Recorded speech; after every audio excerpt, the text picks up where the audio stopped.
Two obstacles for Trump's judicial nominees to overcome: the Heritage Foundation. Whether or not that's likely to come to pass, the Senate should continue to make progress towards filling the more than 140 vacancies on the federal courts. President Trump entered office with an unprecedented number of judicial vacancies to fill. It was a huge opportunity to make an immediate impact on the federal judiciary, and Trump's team quickly set to work identifying, vetting, and nominating stellar nominees. It paid off. More appeals court judges were confirmed in Trump's first year in office than any other first-year president in history.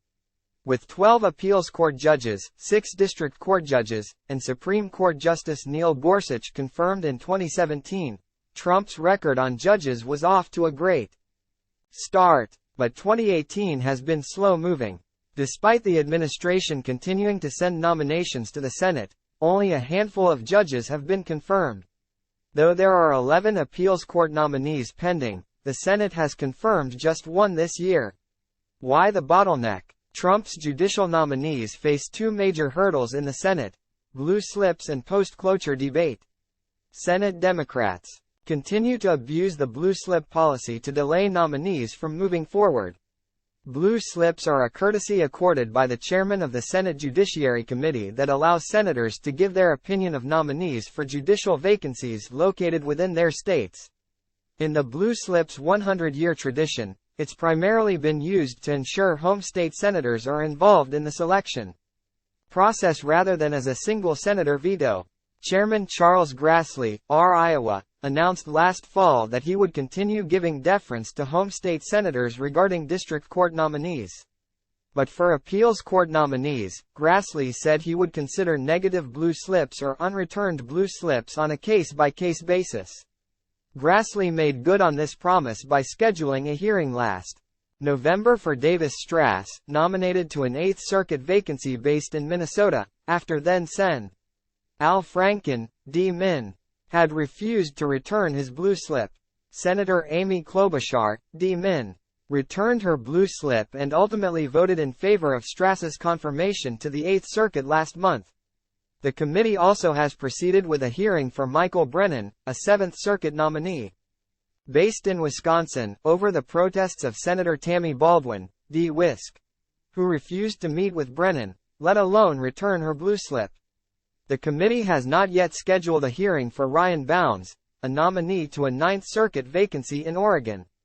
Democrat home state Senators Ron Wyden and Jeff Merkley had another individual in mind for the vacancy, and they informed the White House they intend to block Bounds' confirmation. Grassley should continue scheduling hearings and committee votes to move these nominees along.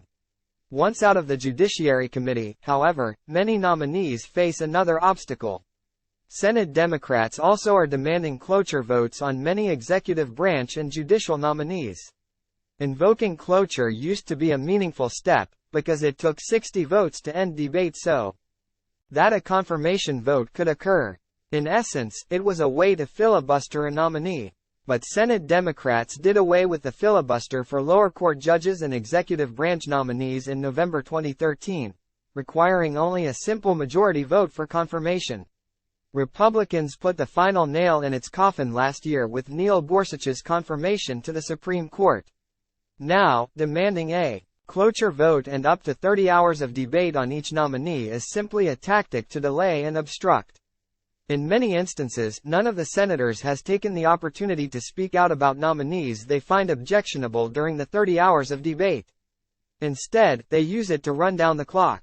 Several of these nominees, district court nominees David Nye, Donald Coggins, Thomas Parker, Michael Brown, and Walter Counts, were ultimately confirmed unanimously, and 8th Circuit nominee Ralph Erickson was confirmed 95-1. This shows that the demand for 30 hours of debate had little to do with whether these nominees should be confirmed, and a lot to do with trying to thwart the Senate from confirming more nominees. There is currently a proposal in the Senate to reduce the time for post-cloture debate. Senate Resolution 355, introduced by Senator James Lankford, ROK, would limit debate on district court nominees to 2 hours and most executive branch nominees to 8 hours while leaving the 30-hour rule in place for cabinet-level officials and other judicial nominees. This would prevent obstructionists from simply eating up the Senate's time by demanding 30 hours of debate. It wouldn't be the first time the Senate has adopted these rules. In 2013, a coalition of senators, including 59 current senators, adopted the same rule for the 113th Congress. The confirmation of judges was not always the battleground we see today.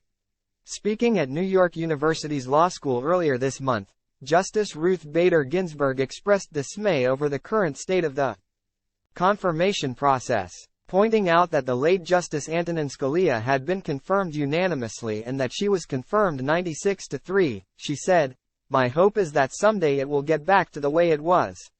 Whether or not that's likely to come to pass, the Senate should continue to make progress towards filling the more than 140 vacancies on the federal courts. Preventing the abuse of blue slips and post-cloture debate are common-sense ways Senate Republicans can ensure President Trump's many high-quality nominees are confirmed to the federal bench.